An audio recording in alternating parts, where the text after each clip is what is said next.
அனைவருக்கும் வணக்கம். இன்றைய பதிவில் நாம் அருணகிரிநாதர் அருளிய திருப்புகழ் முதல் பாடலில் 3 அவதாரங்களை பற்றி கூறியிருக்கிறார். அவை என்னென்ன என்பதை பற்றி இந்த வீடியோவில் பார்க்கலாம். சுக்குக்கு மிஞ்சிய மருந்தில்லை, சுப்பிரமணியரை மிஞ்சிய தெய்வமில்லை என்பது பழமொழி. அதனோடு திருப்புகழை மிஞ்சிய தமிழ் நூல் இல்லை என்று சொல்லலாம். அவதாரங்களில் ராமர், கிருஷ்ணர், சுப்பிரமணியர் ஆகிய 3ம் ஒப்பற்றவை. இதில் காலத்தால் மிக முந்தியது முருகன் அவதாரமே. ராமாவதாரமும் கிருஷ்ணாவதாரமும் பூலோகத்தை காக்க நிகழ்ந்தவை. முருகனோ விண்ணவர்களையே காத்தவர். தேவேந்திர லோகம் பிழைத்ததுவே. இந்திராணி மங்கில்ய தந்து ரக்ஷாபரண இகழ்வேல் வினோதன் என்றெல்லாம் வியந்து பாடுவார் அருணகிரிநாதர். தமிழில் எண்ணற்ற நூல்கள் இருக்கின்றன.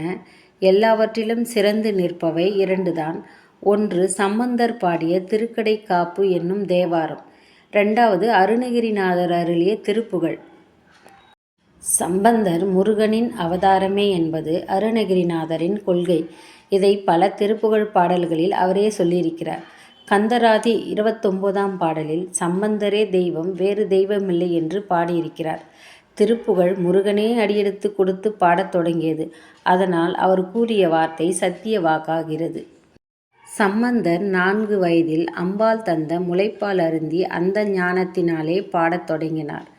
பகவானை பாடுவதே வழிபாடு, அதுவே சிறந்த நெறி என்றார். அருணகிரிநாதர் சம்பந்தரையே குருவென மதித்தார். அவர் போன்று அமிர்த கவித்தொடை பாட வேண்டும் என்று வேண்டினார். சத்தமும் இசையும் இருவர் பாடலிலும் உள்ளன. ஆனால் அருணகிரியார் பாடல் சந்த வகையில் எளிய நடையுடையது. நூல்களை கற்பதற்கு அறம், பொருள், இன்பம், வீடு என 4 பயன்களை சொல்லியிருக்கிறார். ஆனால் கற்பதன் பயன் கடவுளை அடைவதே என்பது ஆன்றோர் கொள்கை. முருகன் அடியெடுத்து கொடுத்து பாடிய முதல் பாடலிலேயே இதை தெளிவுபடுத்தியிருக்கிறார் அருணகிரிநாதர். முத்தைத்தரு பத்தித் திருநகை அத்திக்கிரை சக்திச் சரவண முத்திக்கொரு வித்து குருபர என ஓதும். இந்த முதல்ல பாடப்பட்டிருக்கும் 4 வரிகளிலேயே 3 அவதாரங்களை பற்றி கூறிவிட்டார் அருணகிரிநாதர். முக்கட்பர 10 தலை 10 கிரை, இந்த 4 பாடல்கள்லையும் இந்த அவதாரங்களை பற்றி கூறியிருக்கிறார். முத்து போன்ற பற்கள் வரிசையாய் விளங்கும் நகை முகத்துடன் முத்தி செல்வத்தை அருள்கின்ற தேவசேனைக்கு இறைவனே, சக்திவேல் ஏந்திய சரவணனே, முக்திக்கு ஒரு வித்தே குருபரனே என ஓதி நின்ற முக்கண் கொண்ட பரமனுக்கு வேதத்தில் முற்பட்டு நிற்கும் பிரணவத்தை கற்பித்து பிரம்ம விஷ்ணுக்களாகிய இருவரும் 33 வகை தேவரும் உனது திருவடியை போற்ற அவுணருடன் போர் செய்ய வல்ல பெருமாளே, ராவணனுடைய 10 தலைகளும் சிதறும்படி ஒரு அம்பை ஏவியும் மந்திரம் என்னும் இணையில்லாத மலையை மத்தாக இட்டு கடலை கலக்கியும் ஒரு பட்டப்பகலை தனது சக்கரங்கொண்டு இரவாக்கியும் பக்தனுடைய அர்ஜுனனுடைய தேரை நடத்திய பச்சை மேகம் போன்ற திருமால் மெச்சத் தகுந்த பொருளே, நீ என் மீது அன்பு வைத்து என்னை காத்தருளும் நாள் ஒன்று உண்டோ. மிகவும் அழகாக 3 அவதாரங்களை பாடிவிட்டார் அருணகிரிநாதர். தாம் வழிபடு கடவுளின் தனித்தன்மை கெடாது பிற தெய்வங்களையும் தகுந்த உயர்ந்த சொற்களினால் புகழ்ந்து போற்றும் இந்த அரிய பண்பு தமிழ் பக்தி இலக்கியத்தில் அருணகிரிநாதர் ஒருவருக்கே உரியது. ராவணனை வதைத்த இராமாயண செய்தியும் பார்க்கடலை கடைந்த பாகவத செய்தியும் பார்த்தனுக்கு சாரதியாய் அமர்ந்து பாரத போரில் 14ஆம் நாளன்று ஜெயத்ரனை வதைப்பதற்காக பகலிலேயே அஸ்தமித்தது போன்ற தோற்றத்தை உருவாக்கிய மகாபாரத செய்தியும் எவ்வளவு சுருக்கமாகவும் அழகாகவும் இங்கு சொல்லிவிட்டார் அருணகிரிநாதர்.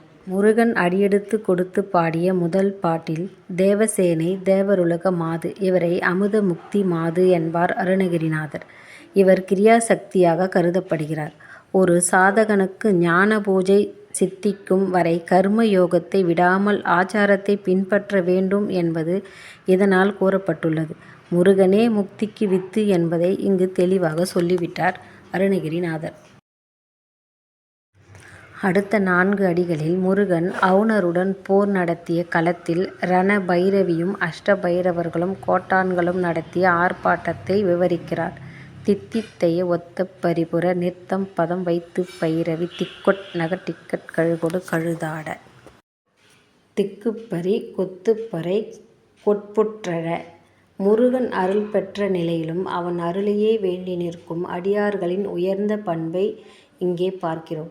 முருகனின் திருப்புகழை பாட ஆரம்பிக்கும் போதே முருகனின் அவதார காரணமாகிய சூராதி அவுணர்களை அழித்ததை சொல்கிறார். அத்துடன் பாரதம் முழுமைக்கும் உரிய இரு பெரும் இதிகாசங்களையும் பகவானின் அவதார சிறப்பையும் பக்தர்களின் பெருமையையும் விளக்கும் பாகவதத்தையும் பற்றி சொன்னது அருணகிரிநாதரின் உயர்ந்த ஞான நிலையும் காட்டுகிறது. இந்த திருப்புகழை நாம் தினமும் நமக்கு தெரிஞ்ச வரிகளை பாடினாலே போதும். நம் வாழ்க்கையில் அனைத்து விதமான நன்மைகளையும் முருகப்பெருமான் நமக்கு ஏற்படுத்தி கொடுப்பார்.